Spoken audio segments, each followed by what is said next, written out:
जे घर में घुस के तरपाई भी और अपना लैला के ले जाए भी।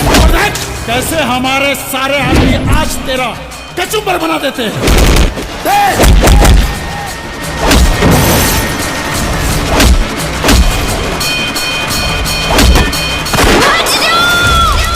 नमस्कार दोस्तों, आप लोग देख रहे बानी भोजपुरी यूट्यूब चैनल।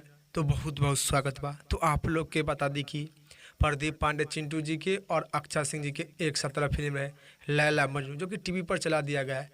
उम्मीद बाकी सभी दर्शक लोग जो कि टीवी पर लैला मजनू फिल्म देख ले बानी। जिन दर्शक लोग अभी तक लैला मजनू फिल्म न देख ले बानी वो दर्शक कमेंट के माध्यम से बताई कि अभी तक हम लैला मजनू फिल्म न देख ले बानी। तो उन दर्शक के लिए हम फिर से एक नया रिपोर्ट के माध्यम से बताएं कि लैला मजनू फिल्म आप लोग के यूट्यूब पर कब देखे के मिली। अगर अभी तक आप लोग लैला मजनू फिल्म देख ले बानी तो आप लोग नीचे कमेंट के माध्यम से बताई कि प्रदीप पांडे चिंटू जी के और अक्षय सिंह जी के एक साथ वाला फिल्म लैला मजनू फिल्म आप लोग के देखे में कैसे लगल, जरूर आप लोग कमेंट बॉक्स में बताएं।